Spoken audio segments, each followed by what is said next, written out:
scholarship-wise, I'd love to hear about how things are going in life and stuff too, but for now, let's talk a little bit about college and what I can do to help and how this class can benefit your overall ability to kind of stay focused on school.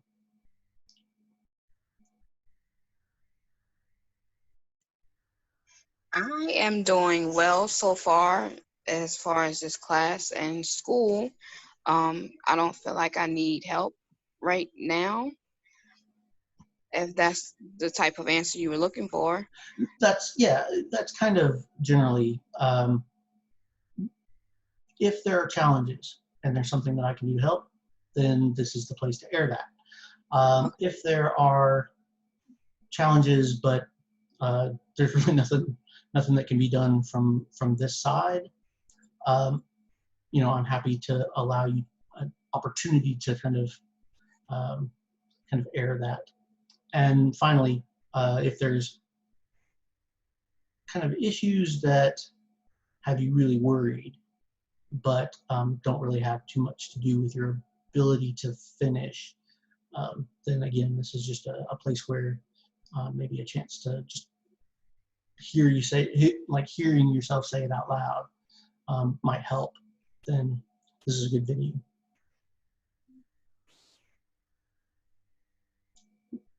How about you, Heather, Yasmin? You guys doing okay? I could probably use some help or a little advice, I guess. Because I do my discussions, but I do need to do the bibliographies. The bibliographies are really kind of the, it's where the learning is happening, right? The lecture notes that I put in there are enough for you to have kind of a frame of reference, but it's only a frame of reference. You have to do the reading, and you have to get into some research in order to kind of fulfill the obligation of learning these theories. Now, it's a 200 level class. I'm not expecting,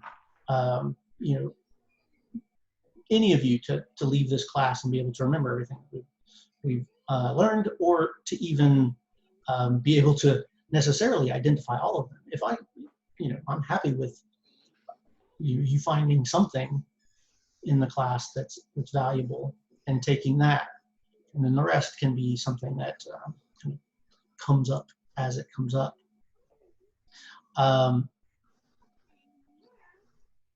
With the kind of environment as it is, so I'm not sure if everyone here, because I know for quite a few, online learning is new, but we have the advantage that you signed up for online learning. Unlike a lot of students now who are getting shoved into online learning and have never messed with it before, and or have messed with it and found that it just doesn't work for them. But we all signed up for it, so you've had some practice before all hell broke loose. Use that to your advantage. The fact that some of those leniencies have been opened up, by all means, use those to your advantage. If it takes you a little extra time to get something in, I'm not going to hold that against you. Let me know. If it just pops into my mailbox 3 weeks after it was due, I'm just going to kind of follow the formula. But if you let me know, I'm going to be late on this one. I'd rather you did that and finish the discussions than vice versa.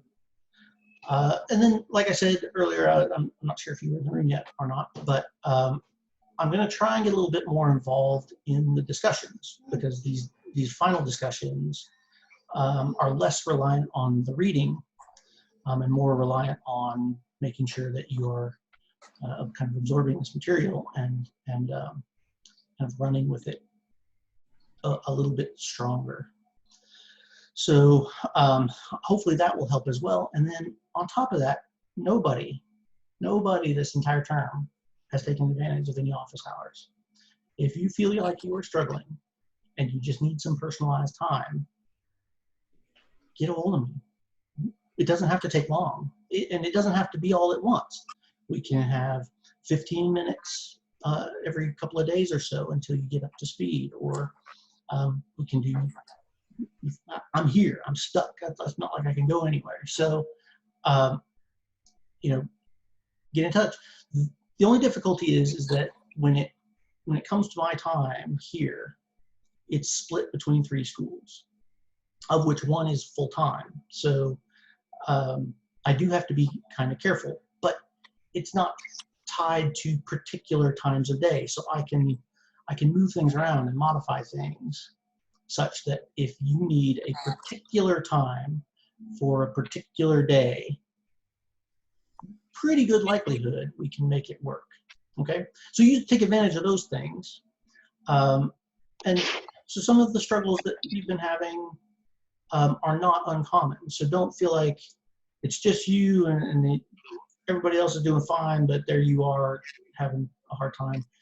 You're right in there with everybody else. Some people are taking it more in stride than others. Kudos to them, that's fantastic, but it is not uncommon right this minute. And to be honest, I usually have about 30% of a class any given term that's going to struggle a little bit. It's just the format might be a little different than what you're used to, might be your first online class, might be material that you've just never had any kind of access to. A lot of people have never even done an annotated bibliography in high school, so I don't even know what that is. So there's the process of kind of learning that. So don't feel like you shouldn't or you can't ask, and don't feel like you shouldn't or you can't set a time that works for you. Okay, so it's not entirely dependent on my time, it's dependent on your time. So let's make something work. So take that, write it down someplace, a note for yourself, so that as soon as we're done, take a look at your calendar. Pick a couple of times that might work for you, and shoot them to me, and we'll set something up. Okay.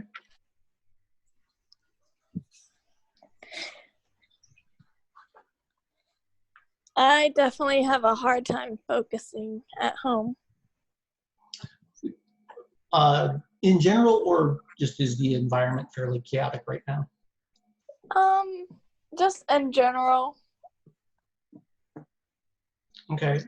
So there's a couple of ways to deal with that. Some are more successful than others. Some of them work better for some people than others. Isolation is kind of my go-to. I'll find a place to isolate, which can include things like dragging your laptop into a closet. It's not it's not uncommon that the chaos of a home environment. So, a vast majority, I would say, of the VCCS kids, all of you are my kids, not if you're older than me, not. But of those, the vast majority of them will actually travel to sit down and work on their online stuff rather than try to work at home because of that. So again, you're not alone.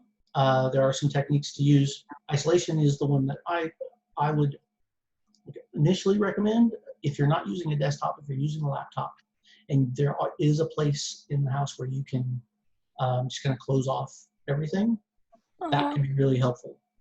It's even better if you have kind of a clean work area where you can have like a notebook out or something like that, because combining visual with tactile can kind of help focus you.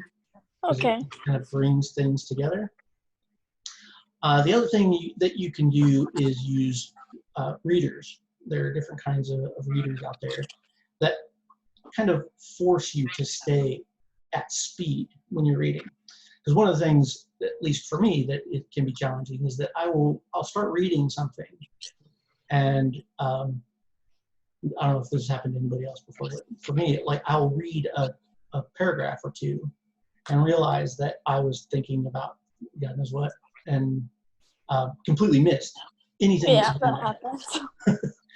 happens. So by using a reader, so there's text to type, there's a, do you use a Mac or a PC? HP. It's regular. Like, Okay. So there's a Chrome extension, TTYL, okay. that is really, really good. You just cut and paste in there whatever you want it to read. If you're willing to spend I think it's like $2 or something like that, it'll even kind of pull it off the page for you. I find that it's just easier to do the drag in. It allows you to pick how fast it reads and what kind of voice it uses. So those Okay. can keep you at speed.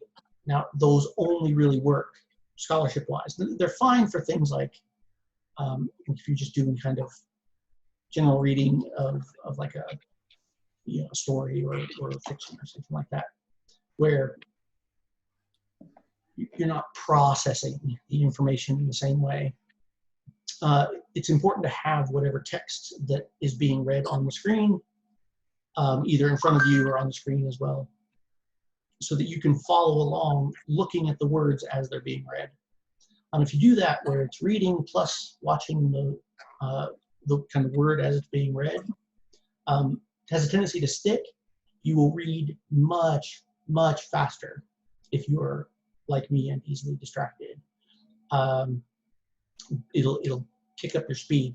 Don't set it at its fastest rating, because I mean, this is information, and it's information you kind of need to process. It's not information that that you're trying to memorize.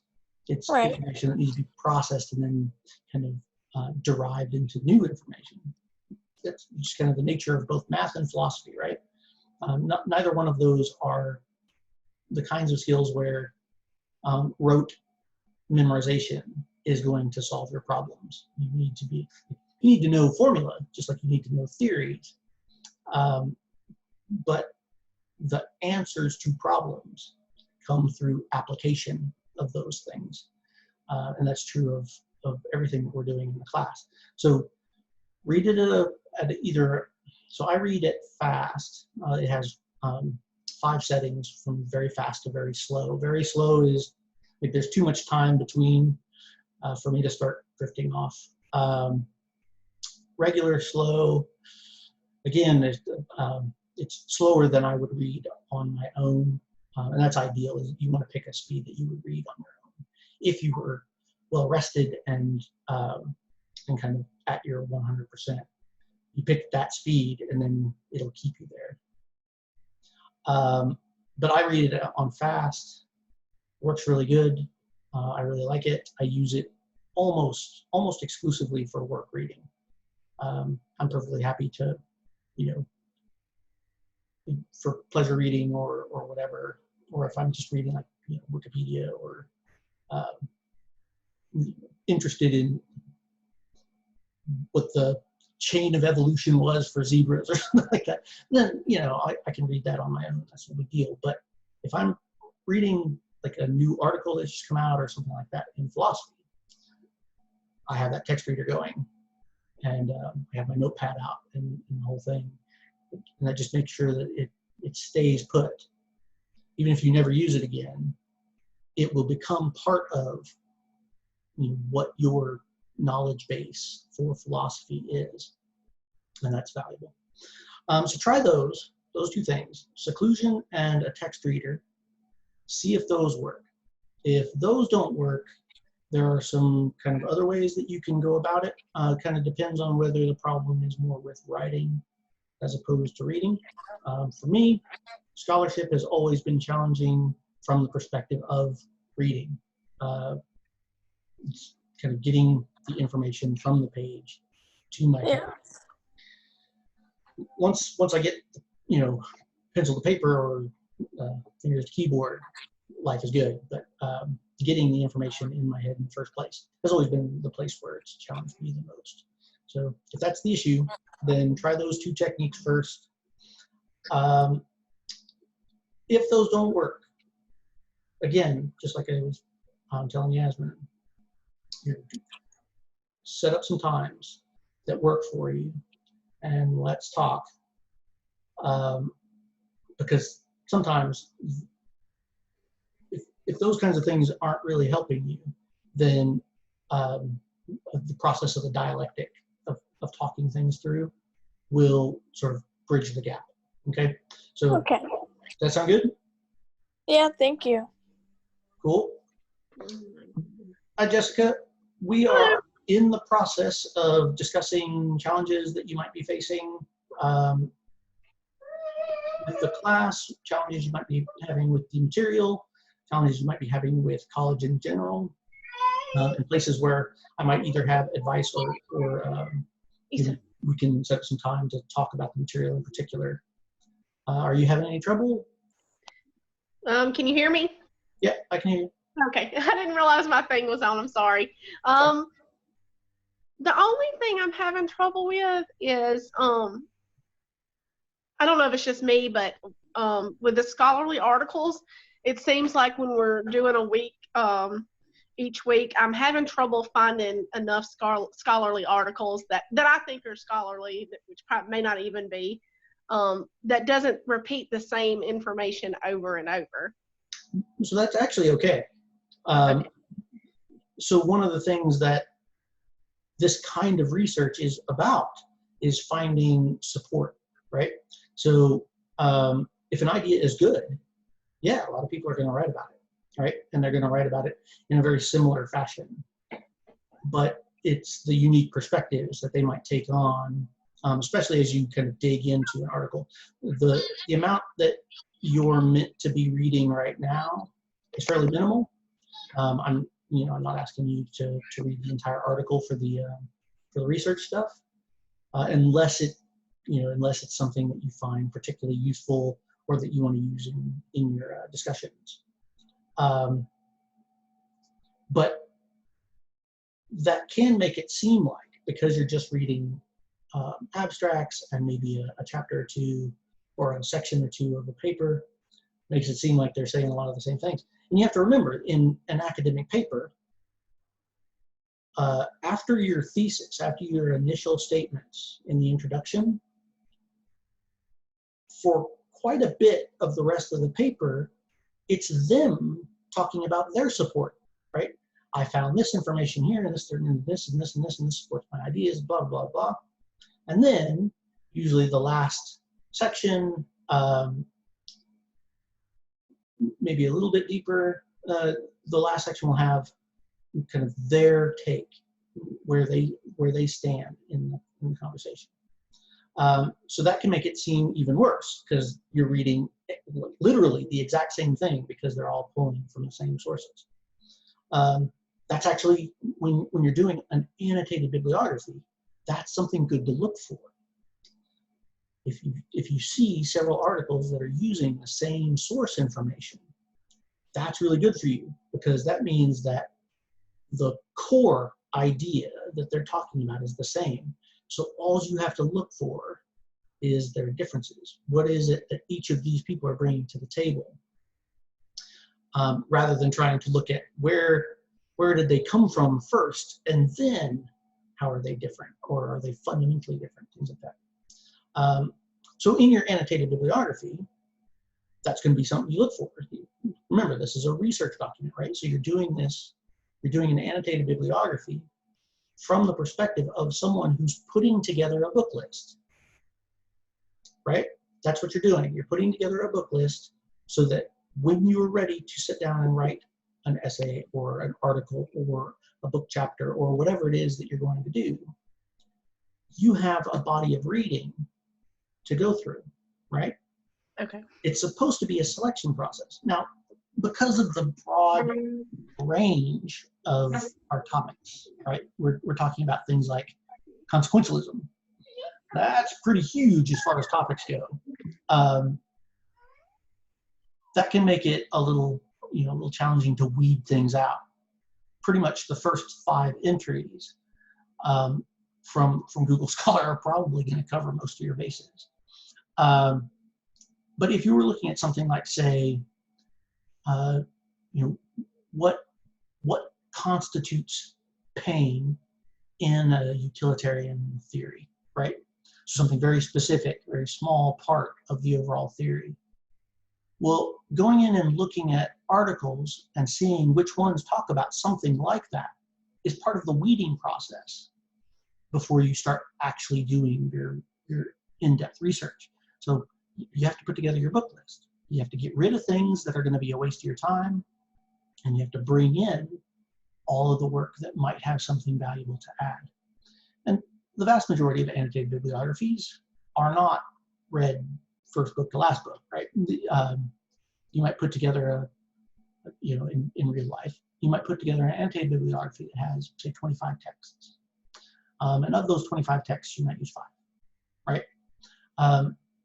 So yeah, I mean, it's a preemptive document. So for you, doing these annotated bibliographies without having a very specific research topic in mind, having just something very general, means that you don't have a lot of weeding to do. You have to be careful of really only 2 things. Is the source solid, right? Was it written by an academic philosopher for a philosophy journal, where it was peer-reviewed, excuse me, where it's peer-reviewed and is accepted as part of the scholarship, right? That's what you're looking for. As far as whether it's perfectly on topic or not, that's going to kind of come with that. The place where I see people having the hardest time, for one, is people can't get their head out of the website world. They think that if a website mentions in the title something about our topic, that counts. And there's really only 2 websites that I don't mind seeing often, and that's the 2 philosophy encyclopedias. Even the Philosophy Basics website, we've grown past that. That's really not going to have any more information for you. So the SEP and the IEP, those 2 websites, cool, that's fine. Everything else should be coming from Google Scholar or a similar database. If you're doing raw Google, you're going to have a rough time. You're going to have a hard time. If what you're pulling is a blog post or a video or anything like that, that's not going to count. That's just not going to be worth anything, right? Those are just intro pieces that somebody threw up, and it could literally say anything. There's nobody kind of double checking or anything like that. That's the whole point of peer review. Peer review is this person kind of talking out their butt, or do they know what they're talking about? Exactly. And that's the problem that I've had a lot, especially with the last few.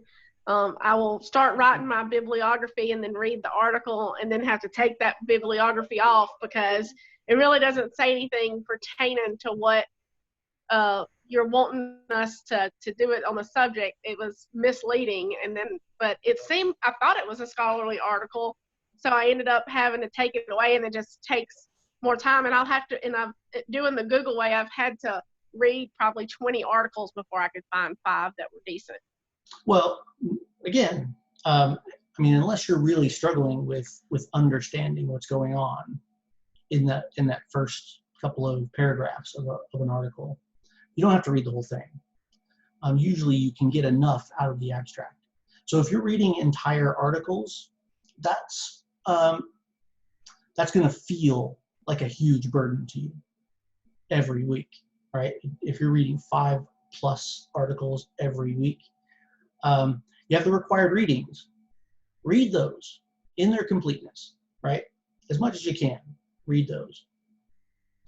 But for the other entries, take a little bit of a step back.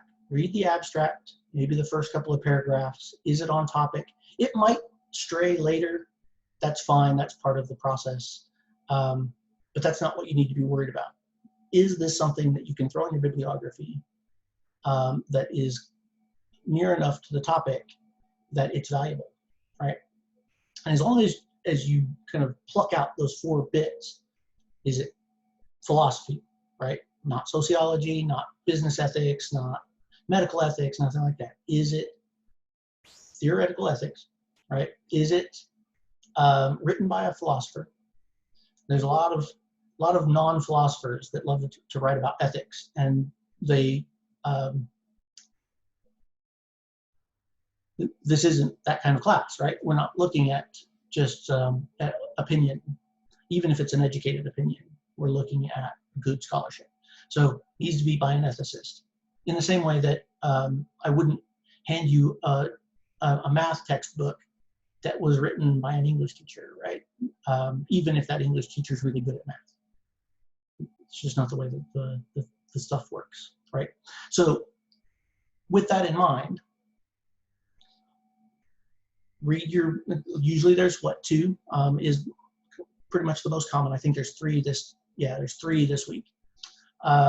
Read those in their completeness. Those are guaranteed to be able to go on your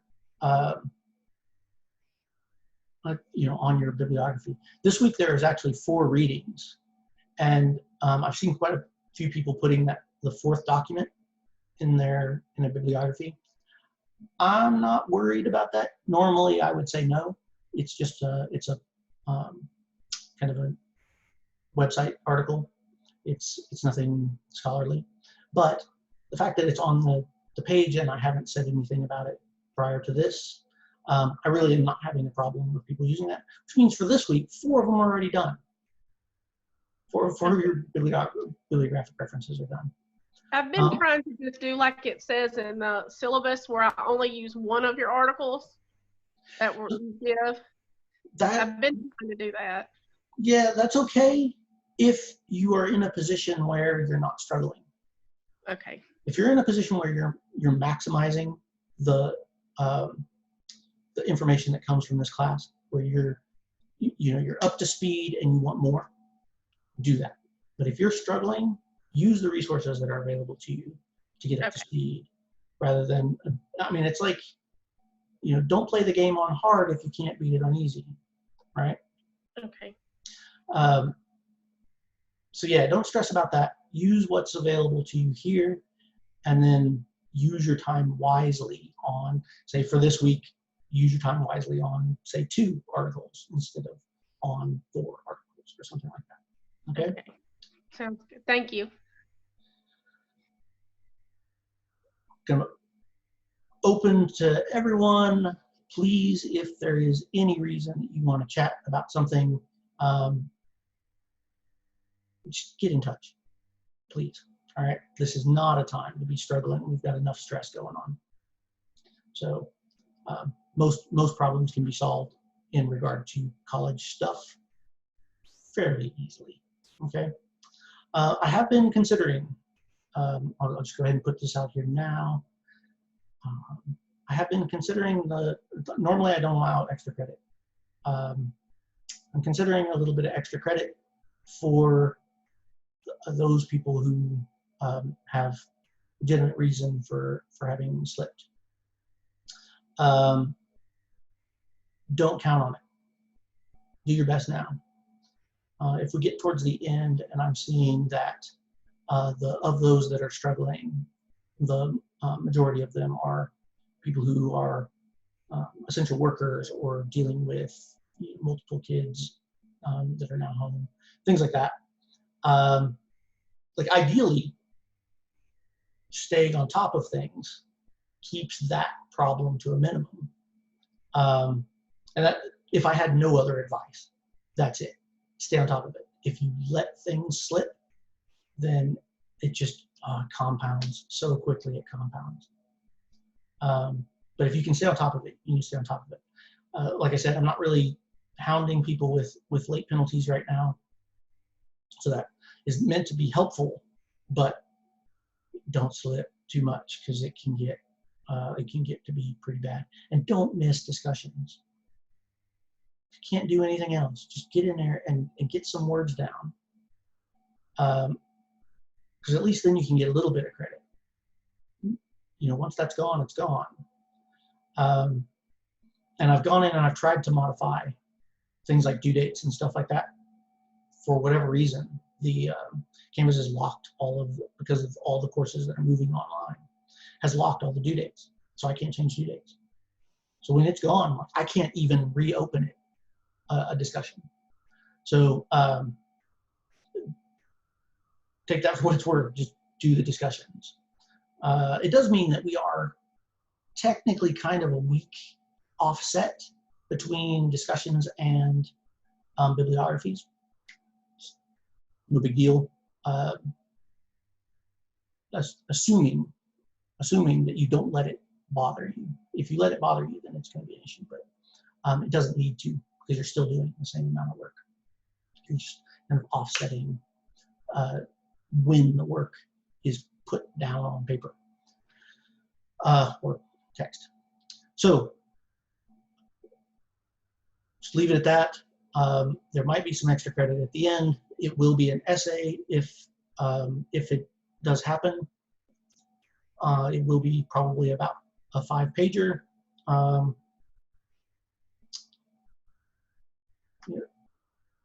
Probably if I do this, I will attach it in some way to the presentation. So, if somebody wants to write up an essay on whatever their presentation topic is, something like that. But we'll see if that's something that you think you would definitely take advantage of. Maybe start thinking about it, like what kinds of things you would want to write about and whatnot. Okay. All right. Don't want to hold up too long. We got started late anyway, so let's talk about some care ethics. Now I'm going to focus the conversation on the discussion. The introduction to care ethics is, oddly enough, trying to find something simple that wasn't reactionary was challenging. To find something that I could present to you as a lecture note that was suitably neutral, that you could get what you needed out of it without it being inflammatory. I think it did a pretty good job, but it's from Britannica, which normally I wouldn't allow as any kind of resource. Encyclopedias are notoriously bad at presenting theories. It doesn't matter which discipline you're talking about. There's just too much nuance. But this one is pretty good. It's great. Read it, sit down and kind of go through it, but understand two very important things about this introduction, and part of the reason why it is so non-reactionary and anti-inflammatory is it was written by 2 white guys. Okay, the core theory within care ethics and within feminist theory in philosophy kind of requires a change of perspective that can be somewhat difficult. It's not impossible, and there are some theorists that have done better than others in changing their mindset to a kind of more broadly feminist point of view. But you need to read. It's valuable to read some of the more reactionary and inflammatory stuff, because that stuff kind of gets at the heart of the damage that's been done by having ethical theory be almost strictly patriarchally driven, right? So within the required readings, that's why I have extra readings this time. Both the Stanford Encyclopedia and the Internet Encyclopedia are neutral-ish, fortunately not as kind of bland as the lecture notes, but they're still fairly neutral-ish. But when you start getting into Carol Gilligan's own words, then you start to see where the contention was, and you get to see where a kind of turn needed to be made. And fortunately, in the last 30 years, theorists have started modifying and incorporating kind of these some of these points, these talking points that highlight the difference in generalities into general ethics. So as I've been teaching it, there is the new perspectives that have been added. For instance, the article that I wrote last year tries to take a lot of that kind of stuff into consideration. And I should mention that I do research in this area, the concepts of implicit bias and how bias affects our ability to write from various perspectives. So this has a special importance to me that you understand it, right? Understand why that shift is there, why it was necessary, and how it's been incorporated in modern ethics. The article, the blog article, that is something where we see care ethics being implemented in the world, which can be kind of like after, assuming that you've been taking this stuff all in and trying to process it and find value in it for yourself, that particular article could be really good for showing where the differences kind of highlight themselves in our day-to-day interactions, right? So worth the read, but not terribly scholarly. It's an opinion article, but it's good. And so recommended, but you don't have to read that one. But now let's talk a little bit about the discussion. So the discussion this week is all red and blue and all this other kind of stuff because experience has taught me that the topic's just, it's tough. It's tough for some people to get their heads fully wrapped around. It's tough for some people to feel like it's needed. They don't understand that there is a patriarchy and that there are these structures in our society, that they still exist, that there is no justice as of this, as of our speaking right now. These are problems. These are problems that are persistent, that need to be highlighted and changed. I mean, it comes down to that, right? These are parts of our society that need to change. And they're perspectives that you don't need to take on. I'm not telling that you need to become a person who thinks this way, but you need to be able to view the world in such a way as you understand that this perspective exists, right? And that can be somewhat challenging for some people who think, that we've achieved equality and all is well, right? So the format is a little bit different. We're doing a dialogue-based conversation, initiating from personal opinion, right? I want that initial post to be from your perspective and not necessarily based on any scholarship, which is quite a difference from what we've been doing, right? So let's start there, okay? Now I know quite a few of you have already posted. I'm not going to, I'm not going to sit down and kind of read through who's posted and who isn't. I would like you to just tell me. Answer the question as kind of freely as you want. What do you think of? What pops into your head when you hear the word feminism?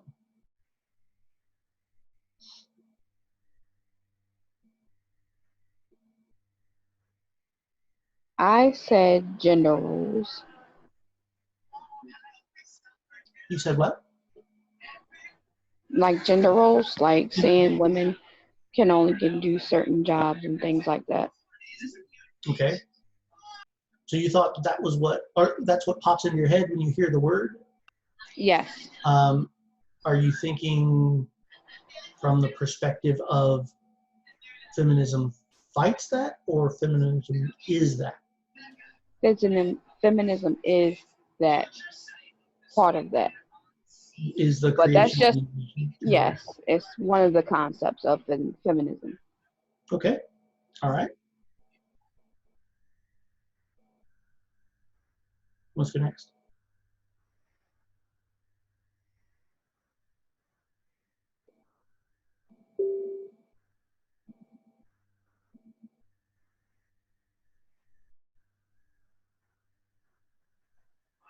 Nobody else wants to go next?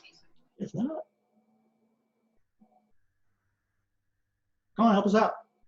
You don't. The whole point is that you don't want to have to think about this. That's the whole point of contention. We want to discover what connotations are there. Well, the same thought popped into my head as well. That Gender roles. that feminism creates gender roles. Yes. Okay.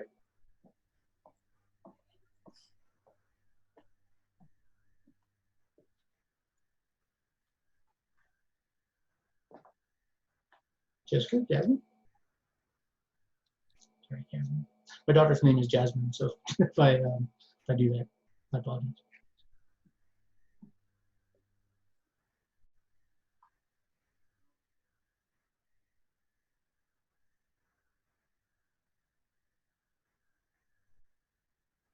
I mean, doing the assignment on the feminism and stuff like that with the ethics with Carol Gilligan, I did learn a lot, like with the book that she wrote.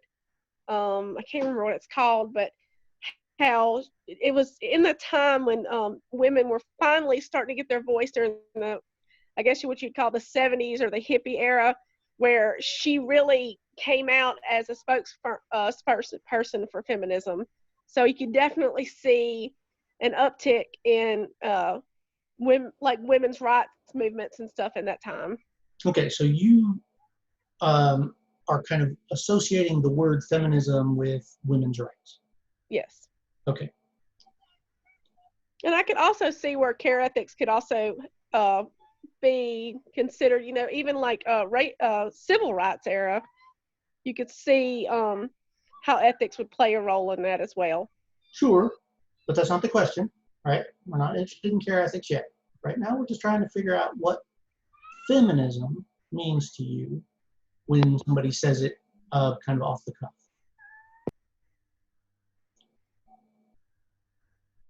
I think we might have actually lost Yasmin. So we'll go ahead and move forward with what we've got here, right?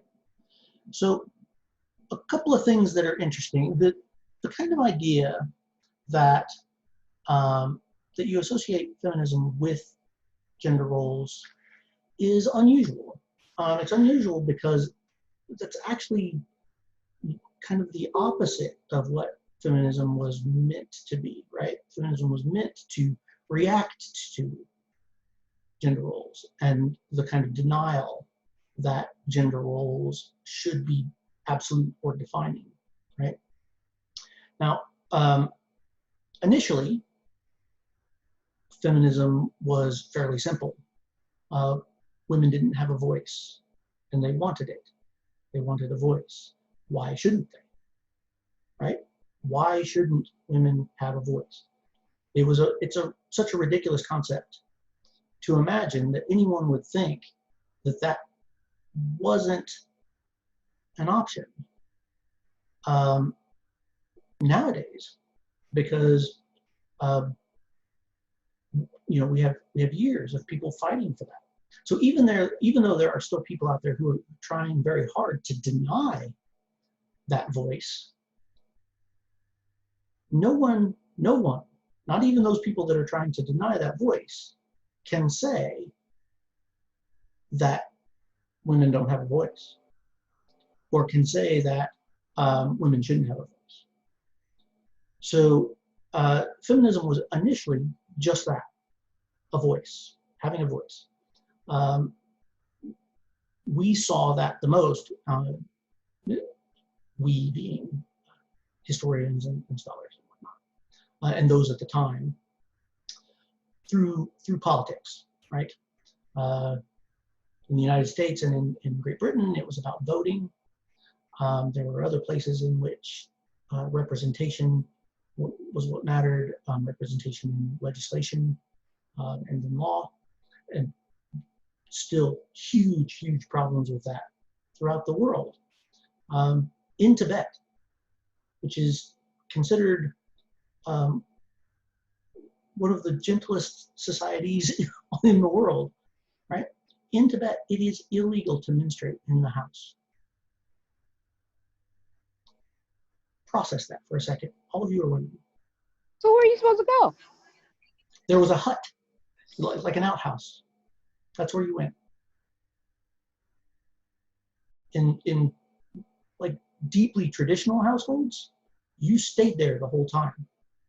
In others, you went there to kind of, like in modern era, you go there to change and kind of deal with your self-care is all done in this hut. I mean, it's the huts are really nice. Like they're like little bathhouses. So what? You're still telling people that they can't, this normal, regular bodily function, and can't in the house? That's ridiculous. It's ridiculous and maddening, right? Go ahead, Heather. I was agreeing. Yeah. Yeah. So, and there are other places in the world where similar problems exist. Some of the worst, in one of the areas that I do a huge amount of my work on, is this concept of rape as a capital crime, including in the United States. Most countries treat rape as a menial crime, even when it's a felony. Generally, the character of the rapist is more considered, or sadly, the race of the rapist is more considered than the harm that was caused. It is fairly universal, though I won't say that it is universal, but it's generally true that the rape of a man by another man will have way more extensive penalties than the rape of a woman, even if it's a violent rape. Rape of children, and in this case, I agree, rape of children should be pretty severely punished. But all the same, it's treated as completely different. And this can include things like statutory rape of individuals who are nearing the age of majority. So if you are, say, 22 and you have sex with a 16-year-old, actually I don't know what the laws in Virginia are, but where I'm from in Nevada, where I kind of started doing my research on this, a 22-year-old who has consensual sex with a 16-year-old, and the 16-year-old refuses, even if the 16-year-old refuses to testify, the parents can press charges, and the penalties for that will almost always be 10+ years, right? Wow. Yet we have violent rapes that happen in our society all the time, 6 months, or sentences that are commuted and whatnot. And these are not cases of kind of borderline cases. These are cases that are blatant, right? Blatant. It's insane. It's absolutely insane. So things like this were so prevalent in the past that that feminism was a reaction to it. Women it started around the late part of the Renaissance, the early part of the Enlightenment, women started to realize that their brains worked in exactly the same ways and to the exact same extent that their male counterparts did. And they started to speak out. Like, why does marriage have the same kind of contract law that owning a house does? Why my property? Why why are issues that are directly related to women dictated by men? Who passes these kinds of laws? Why is it that a woman who chooses not to marry, why does she get quite literally stripped of the vast majority of her human rights? These kinds of things were kind of a big deal in the 1700s for obvious reasons. They should have been issues long before that, especially, and this is the thing that's quite maddening, throughout history, we've had very strong women leaders, and they changed nothing. That's quite all right, guys. It's quite all right. So when I say that this just isn't men, right? This isn't misogyny. We're not talking about the same thing. Misogyny and feminism and the things that feminism reacts to often sort of get all lumped together. Misogyny is problematic, and it is partially the source of some of the problems that feminism must face. But feminism is dealing with something much more fundamental, right? These are basic concepts, concepts that have to do with voice, freedom, perspective, the kind of ability to make certain kinds of decisions, the disintegration of gender roles, these kinds of things.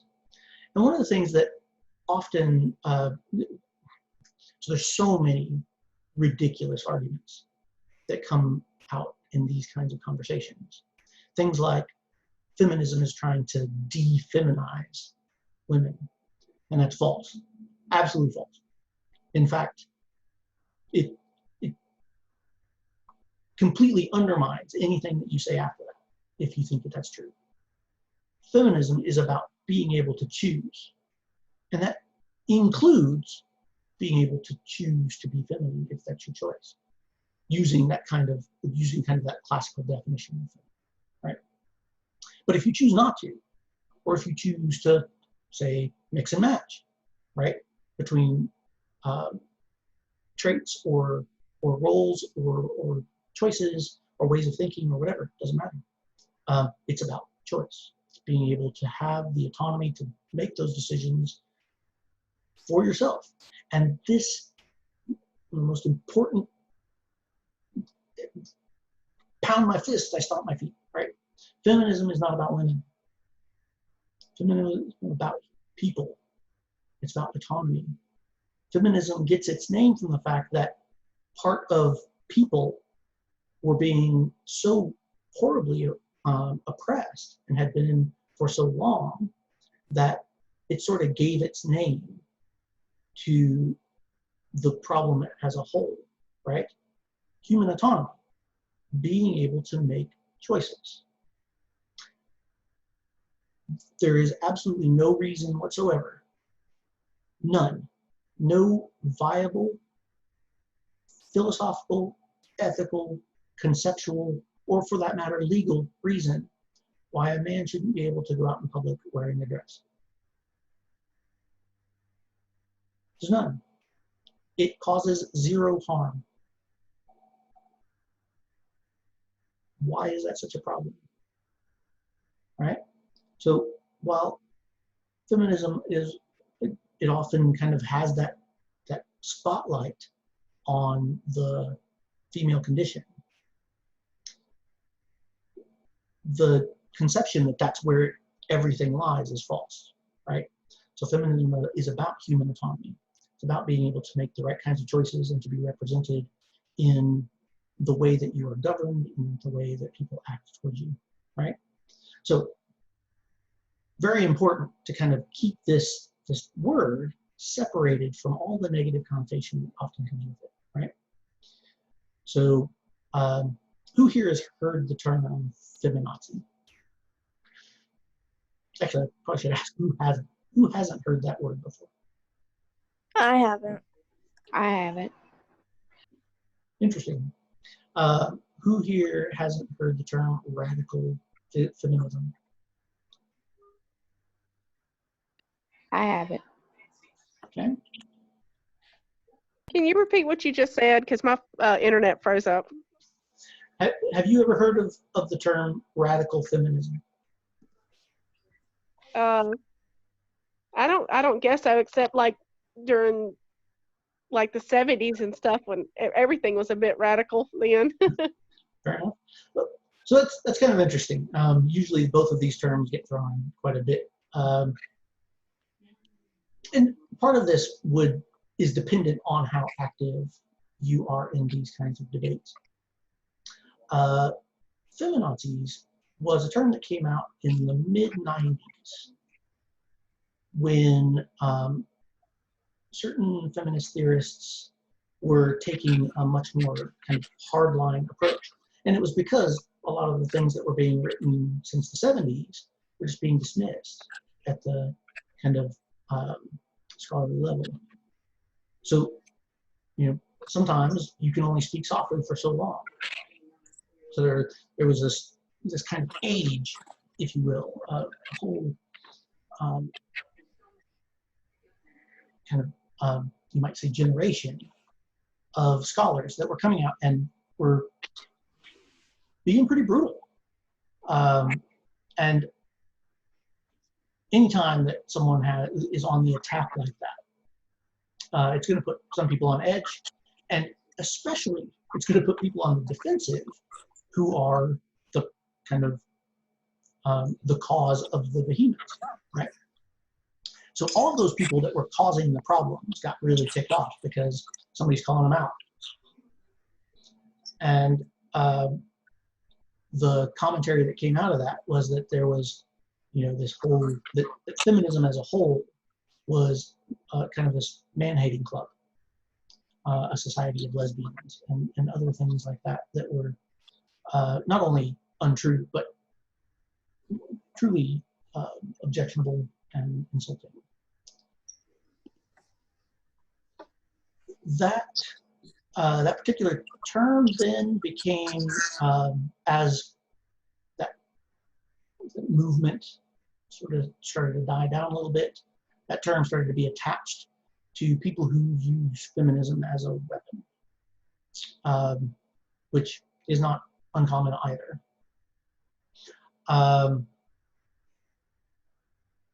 Well, we'll get to that in a second. Let's talk a little bit about radical feminism. Radical feminism is the new term that has replaced the feminazi, right? Radical feminism now talks about the theory rather than the person.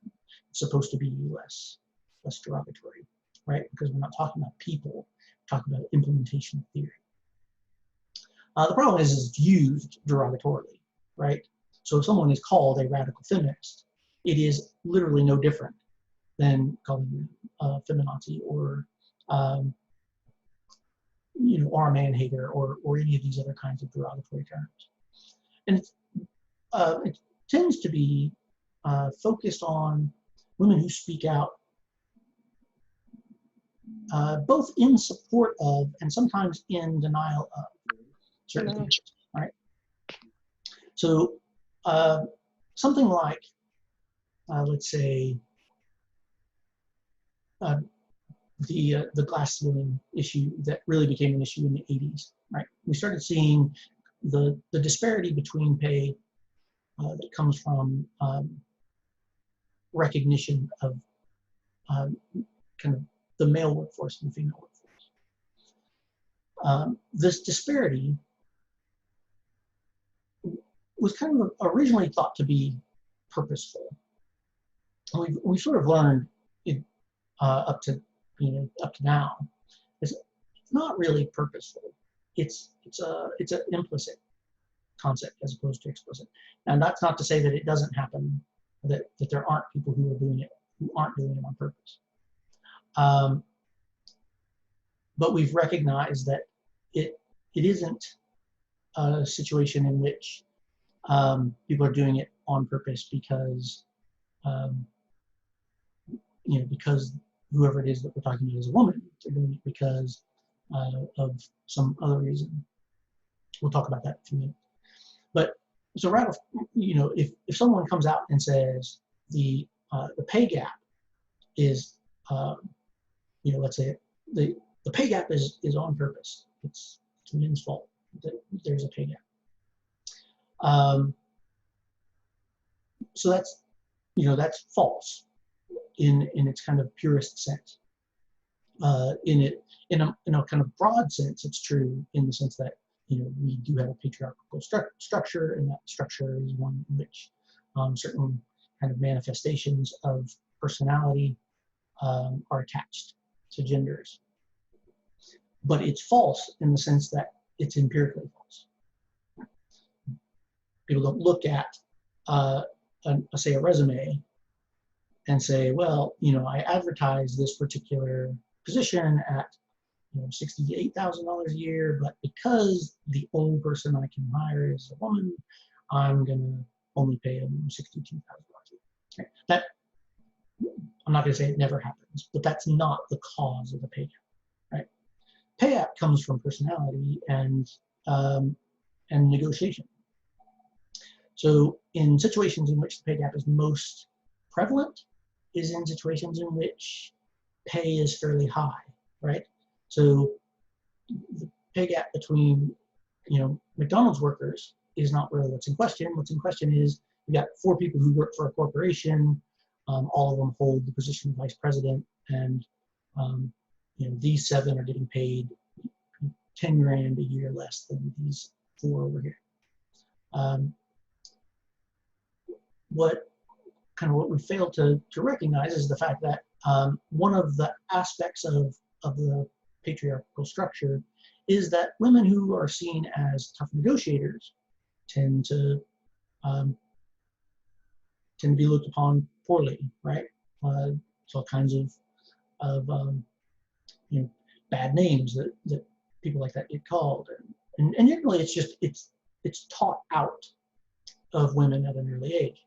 Don't be bossy. Don't be belligerent. Don't be the kind of person that takes that won't take no, right? Don't be that kind of person. Just kind of go with the flow. That's where the pay gap comes from. In general, you see a kind of generalized willingness to take the first offer, a generalized willingness to, even if you do push a little bit for a little more money, don't go too far. People will go too far. Certain ways of thinking just keep people from going to the limit. They think, oh, I'm not going to push my luck. I'll take this amount. Whereas there are the exact opposite is kind of trained into boys when they're younger. Don't take that first offer. Don't accept what you think is less than your worth, and sometimes a little belligerence shows confidence and blah blah. So there's all these things that children are taught when they're young, male children, that benefit them when they're negotiating their salaries. This is where the pay gap comes from. So while it is gendered, it's not purposeful in the same way, but it's still a problem. How do we solve this problem? Feminism comes through with methodology that tries to solve this problem, right? For one, teach women to stand up for their worth, what they are valued at a young age. It's a simple solution, seems like, yet we still get pushback, right? We still get people who advocate for this called all these negative representations, right? And that includes men who advocate for this. One of the difficulties that I face when I present my research at conferences, if I'm at a conference that is fairly strictly a feminist conference, I'll be kind of what we call shut down, right? They will question whether I have the perspective to be able to speak on this matter because I'm not a woman, right? And then if I try to have that exact same presentation presented to either a non-feminist conference or a conference in which it's predominantly male, then I get shut down because, why am I talking about this stuff? It's not a problem anymore, or blah blah blah. Right? So there's a lot of issues that come with this for people who are even advocating for certain kinds of feminist changes. So the point of that is to kind of get your head around the idea that feminism isn't, for one, it isn't a bad word. For two, it's not a problem that's solved. And I don't think I need to tell anyone here that. And for three, it is a circumstance in which good scholarship can be helpful. Knowing what's going on, knowing what the question is and what's at stake is important. So I tell you all that so that we can talk a little bit about what care ethics is, right? Care ethics was a change in perspective. Now, initially, it was based on a virtue theory framework. Since in the 35 years or 40 years now, that almost 50 years now, since it was initially kind of introduced, care ethics has been implemented in part or in full to pretty much every category of ethical theory. But care ethics as a theory in and of itself is generally a virtue-based theory. So we didn't really get to have a class on virtue, which is too bad because it's my favorite. But it does mean that, some of the questions that I would normally ask you right now, I'm not going to. I'm just going to kind of move forward just because I'm not going to burden you with that if you didn't have a chance to kind of hear a lecture on. When we talk about virtue, we're talking about character traits, right? Care ethics is about changing what character traits we care the most about, that are most important. Now, in Aristotelian virtue theory, in its kind of more original state, care ethics was about virtue ethics was about a kind of well-being and a kind of personification of the kind of person that is good, right? And that personification included such things as being better than everybody else, right? It's competitive. Virtue ethics is competitive. That can be kind of weird to get your head into that virtue ethics is a competitive ethics. Ethics is supposed to be about community and managing relationships and living a good life and blah, blah. Well, let's just say that virtue ethics is way more concerned with well-being, with living a good life than it is with relationships. The assumption is, if you are virtuous, if you have these character traits, then your ability to deal with your relationships is going to be really easy because you have the traits that make dealing with relationships pretty, you have those built in, and that makes your ability to have those relationships there. But the ethic itself doesn't take into account the fact that it's competitive. Now, generally, it's viewed as competitive against yourself, being better than you were before, right? So if you're someone who practices virtue ethics, then you are striving daily to be a better person, right? to do a little bit better with yourself and your life, to be a better member of your community, etc. Care ethics takes that concept and turns it sideways, right? It says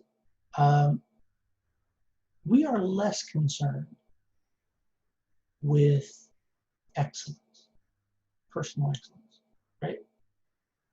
We don't care if you are necessarily the best. That's not what matters. What matters is, do you have the traits that maximize another person's well-being when they're around you, right? So this is where that care comes from, right? Do you care? Now that breaks down into lots of stuff, but fundamentally care ethics is about that. Do you care? If you care, here's how you go about that, right? Or if you want to care. So if you want to be a good person, you have to care. You have to be the kind of person that cares about other people. And you have to care about other people more than you care about things like success or being the best possible person that you can be, and blah blah blah.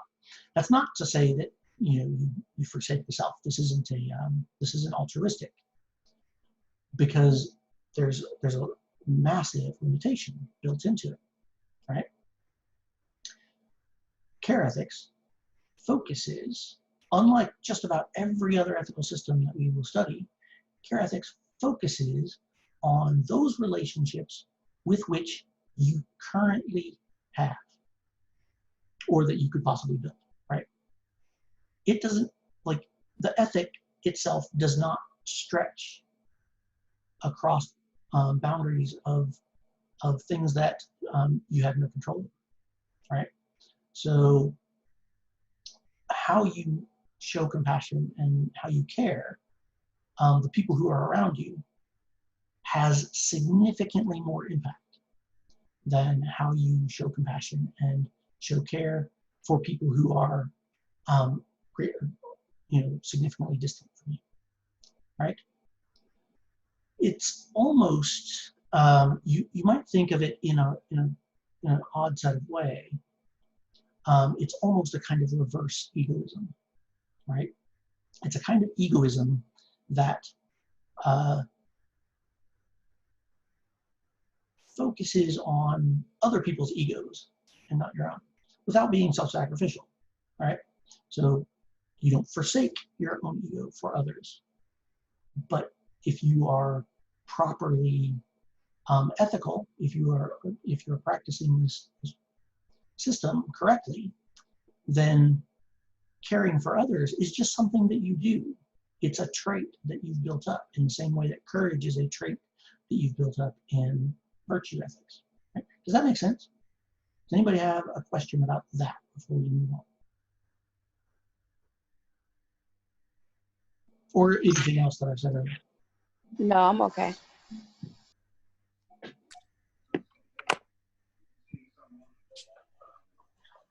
All right.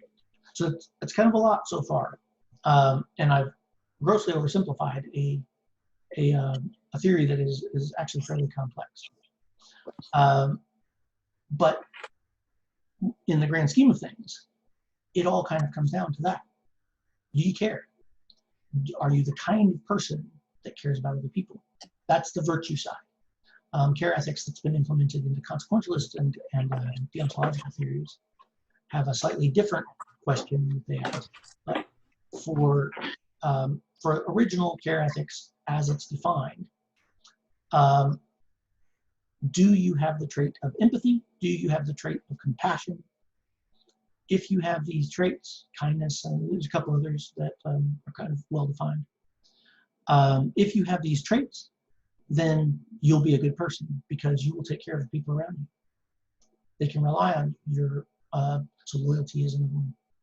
They can count on you to have their best interest in mind, right? But they also know that you're not out there killing yourself for it, right? You're not sacrificing yourself. So they can, there's no guilt. A lot of altruistic theories sort of imply, in a kind of distasteful sort of way, a kind of moral superiority, which can be a little distasteful, right? It's why a lot of people don't like it. So nobody likes to be preached at. And nobody I've ever met, and I can't really imagine cases where I've seen it happen too many times, but people don't like to have their faults highlighted by someone who doesn't have those faults. Does that make sense? Can you repeat it? Sorry. So if I'm walking around as someone who's who's just great person, I'm highly ethical, and I walk around telling you about all the things that you've done wrong, that's going to make you feel it's going to have less of an impact on you feeling bad about the things that you did wrong, Right. and more of an impact on your hatred of me, right? That's problematic, right? When we're talking about altruistic theories, self-sacrificial theories, there's this concept that people have what's called a backfire effect, where someone goes out and acts in a particular kind of way and then comes and tells you all about it in a way that highlights the fact that you aren't that way, right? Because first it comes off as someone kind of telling you that you're worse than they are, which Right. that by itself is uncomfortable. But then what makes it worse is that oftentimes they're right in those cases. Like if they're highlighting something that you've done wrong, then they're highlighting something that you've done wrong. So there's there's this the impact of that makes you with that backfire effect and with that carry on of already despising the person for being an asshole. Stack on top of that the fact that you are now having this person that you already dislike tell you about the things that you've done wrong, making it very difficult for you to retort or to defend yourself.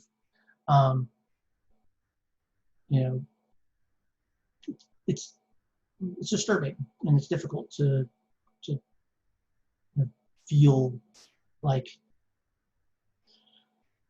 it's hard to explain, but everybody knows the feeling, right? We all know that feeling of having someone come up and preach at us, right?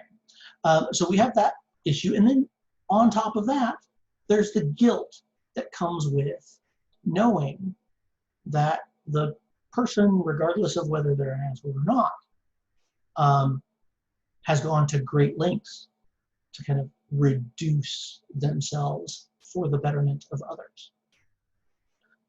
So care ethics strips as much of that away as you can, right? So it's not about preachiness, and it's not about altruism at self-expense. It's about compassion and empathy. It's about general kindness. It's about being the kind of person that other people feel good being around. Not because you're funny, not because you're gregarious, not because you're interesting, but because they know that you care about them, right? So the name, the care ethics name, is rooted very deeply in the kind of underlying conceits of the theory, right? Caring about people and managing your relationships in such a way that people realize that they are being cared for is fundamentally what underlies the process, right? Does that make sense? Yes. So from last week, does anybody remember any of the social virtues? There are 4 social virtues. Do you remember what they are?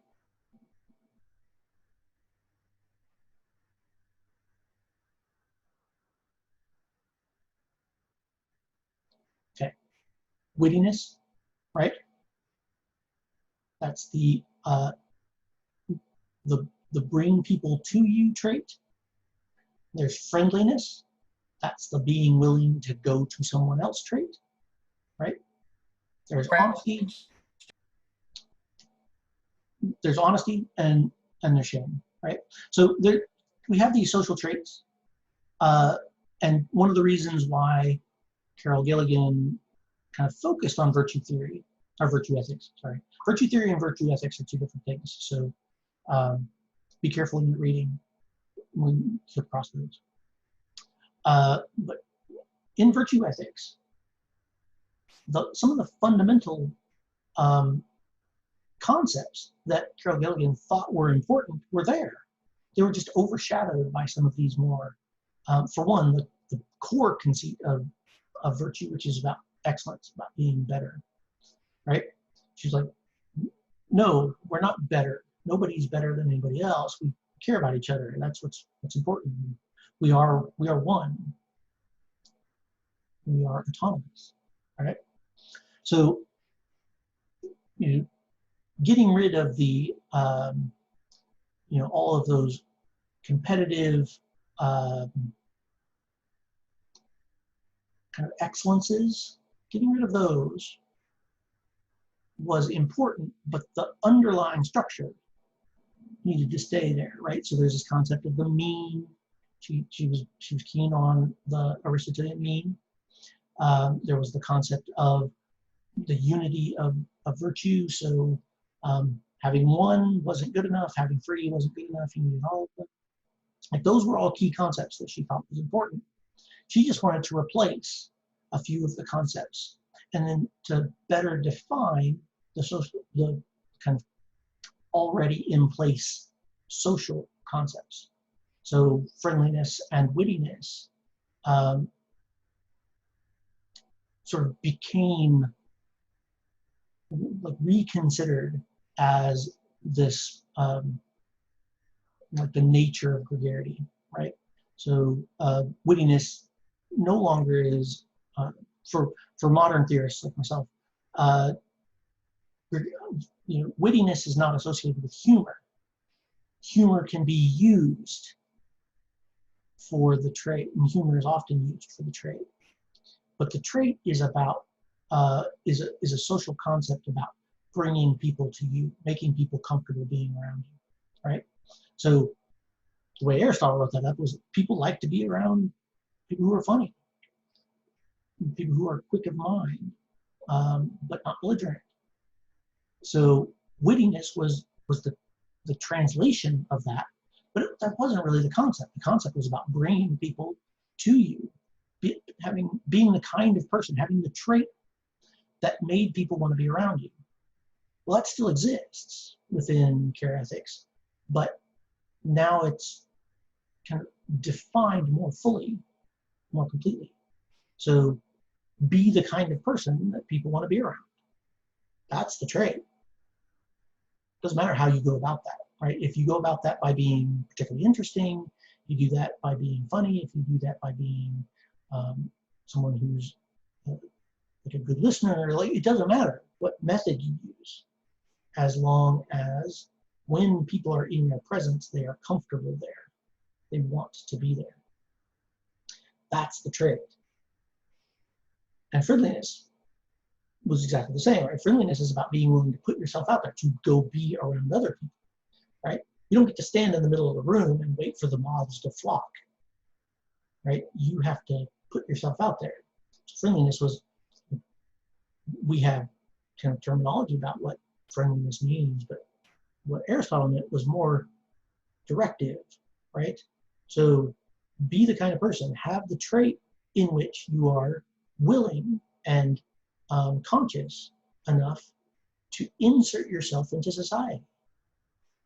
You know, be the kind of person that wants to be around other people. So you see how these are reversed. These are opposites. So be the kind of person people want to be around, but also be the kind of person that wants to be around other people, right? Now, every damn semester, somebody will, what about introverts? Introverts has nothing to do with being the kind of person that wants to be around other people.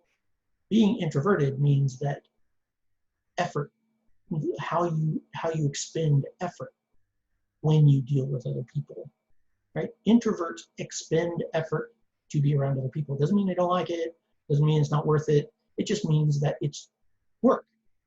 Not hard work, not hateful work, not work that you don't want to do. It's just work.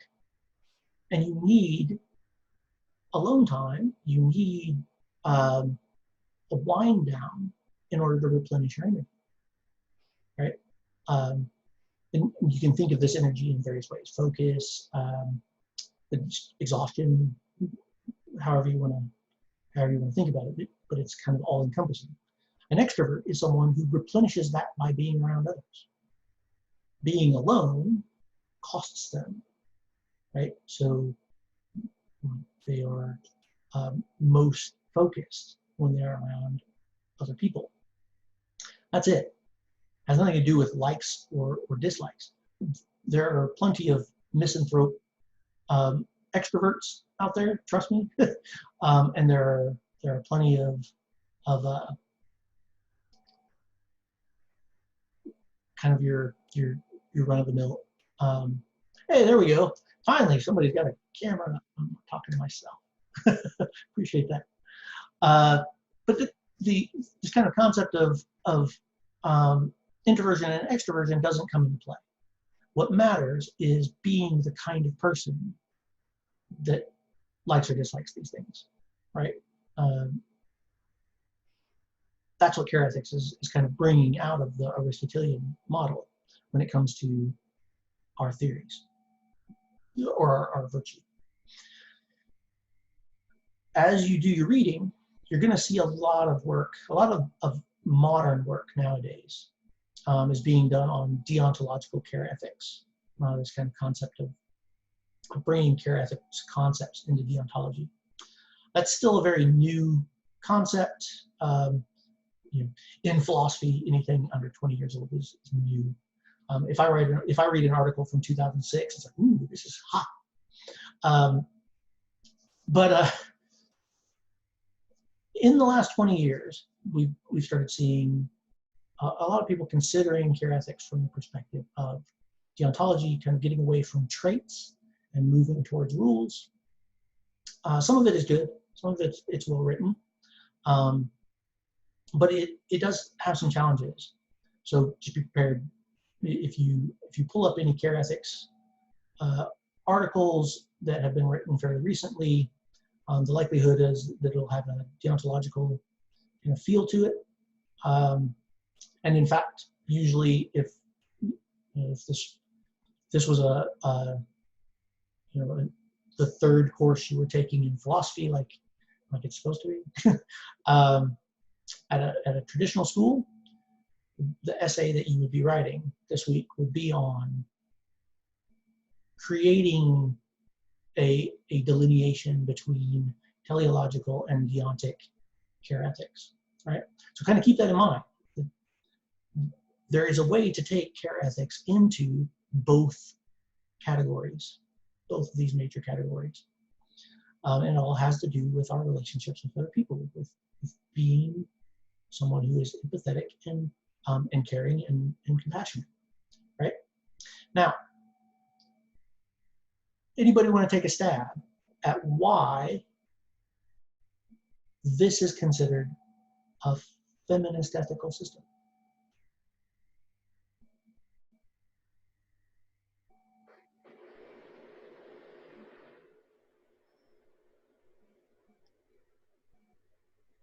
To Was care it about started by women's women? rights. Go ahead, Heather, and then I'll get you, Sierra. To care about women's rights. Okay, all right. So a way to look at it. What did you have, Sierra? Maybe it was started a theory that was started by women, or a thought that was started by women. Okay, so that's true, but that is true as a fact, but it is not really why it's associated. The reason that it's associated, now partly it was defined as, so when Gillian was writing about this stuff, she defined it as a feminist concept, but it was with very good reason, right? It had strong scholarship to support it. The reason is that when we look at most ethical systems, excuse me, what we tend to find, if we look at them deeply and from an objective point of view, is that the traits that most of these systems hold strongest tend to be traits that favor a kind of male perspective, right? So they tend to be analytical, they tend to be linear. The ones that are self-sacrificial in a very particular kind of way, in a very uncaring way. The ones that aren't self-sacrificial tend to have a kind of competitive edge or competitive air. It's often about, focusing on being a good person and highlighting it, right? So there's all these kinds of concepts that have almost, in a very general sense, kind of gendered appeal. It was a new perspective to bring into ethics at the time, this idea that you could be a good person by focusing on the people around you, as opposed to having this broad worldview, right? That being a good person meant being a good person to the people who you were interacting with every day, right? That was really important. And it was something that was completely missed in ethics forever, right? It was the first time someone would come along and say, listen, it is not uncommon as a generalization for women to feel a kind of nurture, right? That care is developed from the center out as opposed from out to in. That was a new perspective. It was something that ethics hadn't dealt with in the past. So as a new perspective, and as one that is kind of as a perspective that was generally at the time shared more by women and men, Gillian felt that it was important to kind of highlight this, to kind of show, the reason that this theory is important and valid is because this perspective has been missed in all of the history of ethics. And fortunately, ethics has answered that call. And like I said, so deontic ethics and other kinds of consequentialist theories have taken that fully to heart. And so now we're seeing deontic ethics that take into consideration the in to out perspective as opposed to the out to in. So in ethics in particular, in philosophy in general, but in ethics in particular, it was the first new ethical system to hold any kind of hold water, so to speak, in over 100 years. And nothing has come along since that has quite the same strength. So it is one of the few new ethical systems out there. That's kind of exciting in a way, in the fact that we've made progress, right? But it also means that it's opportunist. So I'm kind of brought all that up so that I can tell you about this. There are a lot of people who write on care ethics because it's new, not because they think it's true or because it's interesting to them or because they follow it. They write about it because it's new and they're trying to make a name for themselves. And I challenge you to see if you can recognize the difference, right? And this is male or female, right? It doesn't matter. I will say it's probably more common that a male author is less invested, but it's not an absolute. It's not an absolute. So don't use that as your kind of indicator, but look instead at buy-in. See if you can read the buy-in in what they're writing. Okay. I'm more interested in you focusing on the virtue side of things. So in your discussion, and at least in part of your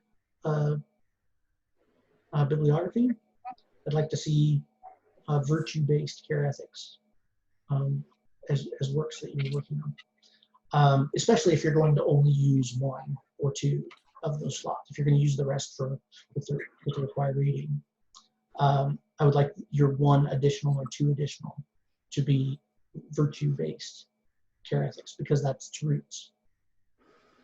And when you hear somebody say care ethics without any kind of qualifier, they're talking about a virtue-based care ethics. Right?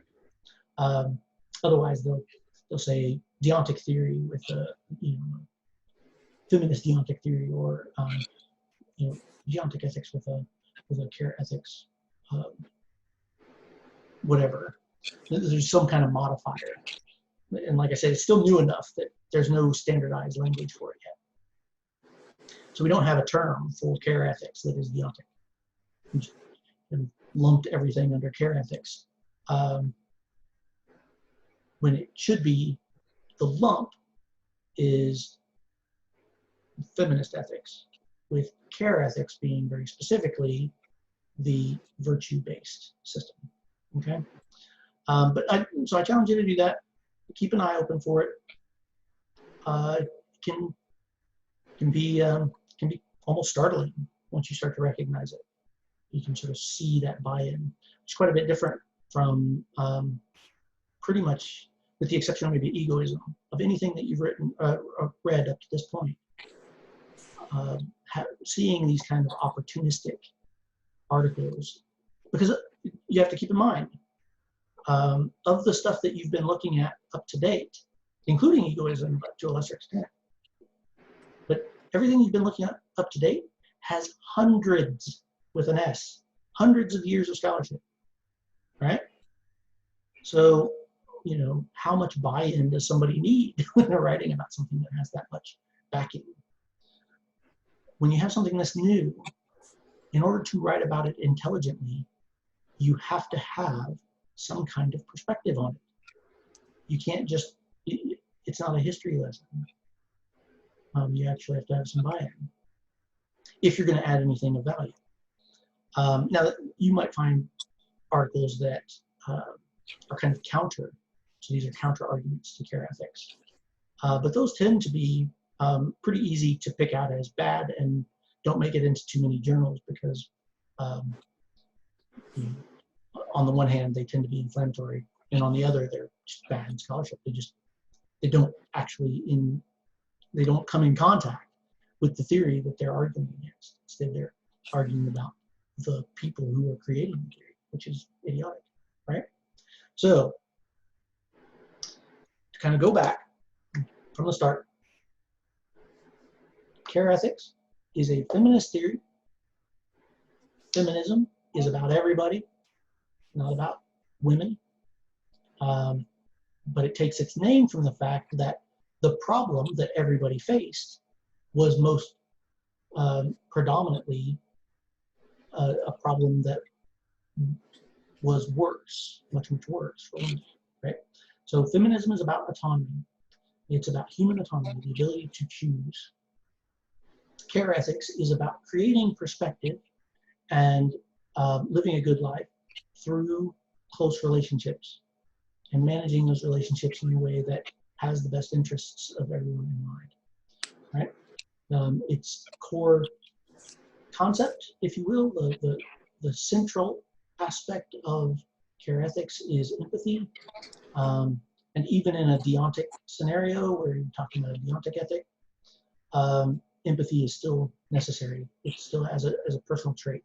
In the same way that in Kantian deontology, the goodwill was our central trait, empathy is the central trait in deontic care ethics. Right? So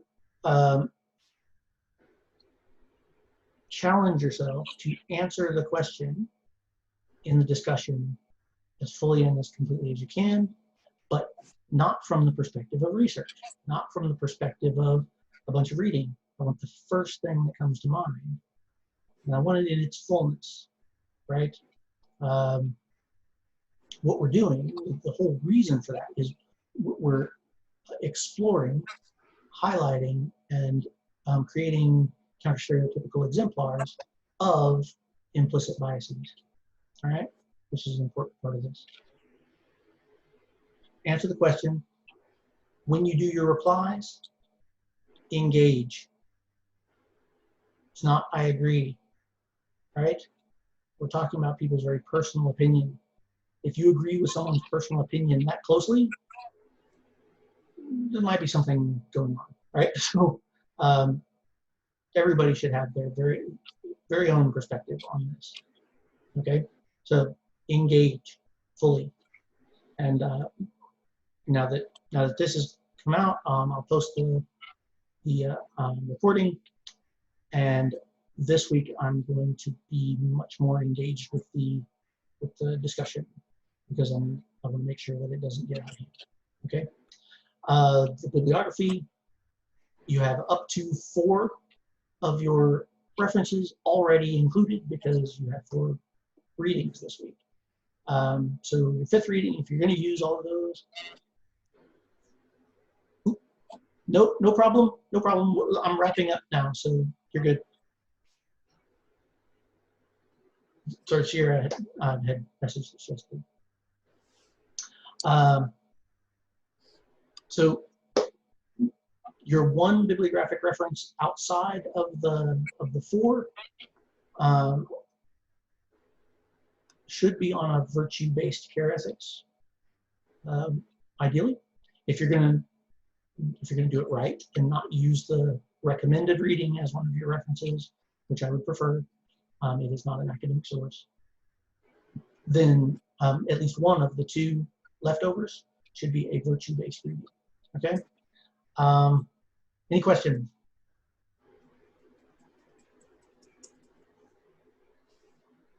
No, sir.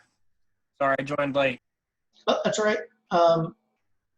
If you don't mind, I'm going to have you hang out for just a couple of minutes after I close the session. Everybody else had a chance to sort of air some grievances and whatnot. So I want you to have the same chance. So if there's no more questions, I'm going to go ahead and close this out. Heather? No, I'm good. Thank you. Cool. If what we talked about earlier doesn't work, please get in touch, okay? Okay, thank you. No worries. All right, I'm going to kill the recording now.